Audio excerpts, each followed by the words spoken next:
The sharp scent of disinfectant still permeated my thin hospital gown when my phone vibrated. I answered immediately, expecting sincere concern. Instead, my mother, Alara, offered a dismissive laugh. "Your sister, Skylar, just delivered her first baby. No one cares about your little car accident right now." Her casual words sliced deeper than the broken glass that had violently ripped through my car door. I remained completely silent, the phone pressed firmly against my ear, hearing the distant echo of celebratory music and clinking glassware. Then I checked my social media. There it was, a lavish, extravagant baby shower taking place in Miami. Palm trees, chilled champagne, smiles so impossibly wide they looked completely rehearsed, and me, left bleeding, alone in a hospital bed with painful metal rods surgically inserted into my leg. I stared numbly at the screen until a cold numbness spread across my chest. Betrayal is not always announced by thunder. Sometimes it arrives delicately disguised as effortless laughter.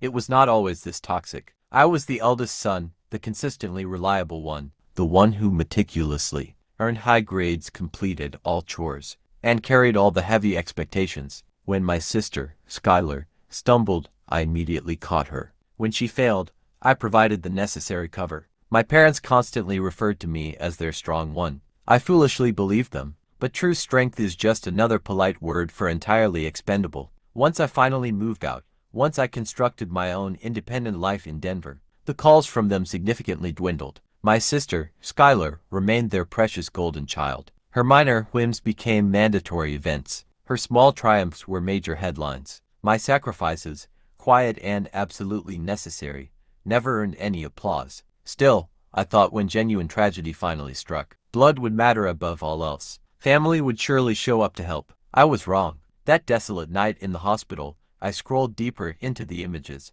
post after post of them thoroughly enjoying paradise. My father, Arthur, smiling broadly on a jet ski. My sister's husband, Marcus, holding an oversized champagne bottle that looked larger than my mounting medical bill. A caption beneath a group portrait declared, "The best week of our lives." I felt the breath leave my lungs, not because of my bruised ribs but because I realized I had been completely and intentionally erased. A week later, I was finally home, alone. The painkillers dulled the constant fire in my bones, but they did nothing to diminish the burning rage in my chest. Then my phone rang again. My mother, Alara's, voice was noticeably strained this time. "We've been frantically trying to reach you," she said, an edge of genuine panic underlying her words. I let her continue speaking. Desperation has a very distinct taste when the tables have violently turned. That was the first true flicker of power I had felt since the crash. I didn't yell. I didn't beg. I immediately planned my next move. Revenge does not happen in a single, emotional strike. It demands meticulous patience, like carefully setting broken bones so they do not heal quickly. I studied their entire behavior pattern. My sister, Skylar, lived for public spectacle. My parents lived their lives vicariously through hers, deeply craving the constant attention her life brought them. They were utterly addicted to admiration, so that very addiction would become the weapon I used against them. I methodically gathered evidence, receipts, crucial screenshots, bank records, every little hypocrisy they foolishly posted online. My father, Arthur's, business trips that consistently overlapped with my mother, Alara's, personal spa retreats, my sister's husband, Marcus, funneling large amounts of money into his secret gambling accounts. All of it was now in my possession. I did not intend to ruin them financially. That would have been far too easy and predictable. No, I wanted to completely shatter their reputation, the one thing they literally worshipped above everything else. The campaign started with careful whispers, an anonymous email sent to a well-connected family friend, laced with undeniable screenshots, a carefully timed leak of my father, Arthur's, extravagant expenses to a community group he proudly chaired, a discreet tip sent to my sister's workplace detailing her husband, Marcus's, escalating debts. I never once signed my name. I never raised my voice in anger, but I watched their fragile empire of image begin to dangerously crack. Then came the baby's christening, the massive, highly anticipated social event of the entire year. I knew they would transform it into a breathtaking spectacle, glittering, carefully curated, with all eyes fixated solely on them. I patiently waited until the live stream of the event began broadcasting. Their closest friends, professional colleagues, church members all watching them. That's when the second wave of information decisively dropped. Private family texts, large bank transfer records, vacation photos accurately timestamped during severe family emergencies.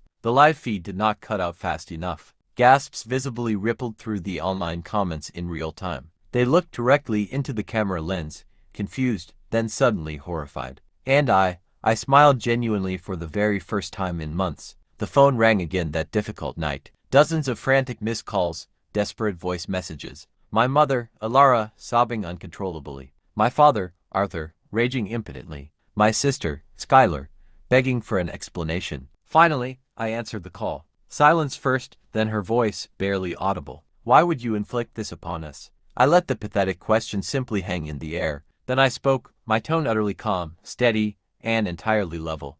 Do you recall the hospital? Do you remember precisely what you said to me? No one cares about your accident right now. That is the exact moment I fully learned what family meant to you people. So, I returned the lesson you taught me. She dissolved into choked sobs. My father barked something unintelligible in the background. I quietly ended the call. There was no need for yelling or screaming. Their complete downfall was already in unstoppable motion. In the ensuing weeks, invitations immediately stopped arriving at their door. Friends suddenly vanished. The social circle they completely adored evaporated into nothing. Even their usual church pew sat noticeably empty when they finally dared to walk in. And me, I steadily healed. Not just my physically broken body, but the damaged part of me that had once believed there. Affection was completely unconditional. I learned a profound truth in the quiet aftermath. Revenge is not fiery chaos. It is cold steel, silent, precise, cutting exactly where it hurts them most deeply. They desperately wanted applause, adoration, and worship. Now they are forced to live in whispers, in public shame, in the profound silence of isolation. And I finally sleep soundly without waiting for their empty approval. Because sometimes justice does not arrive through forgiveness. Sometimes it only arrives by letting them choke painfully on the sickening taste of their own innate cruelty. They taught me that family love was strictly conditional. I taught them that consequences are absolutely not conditional.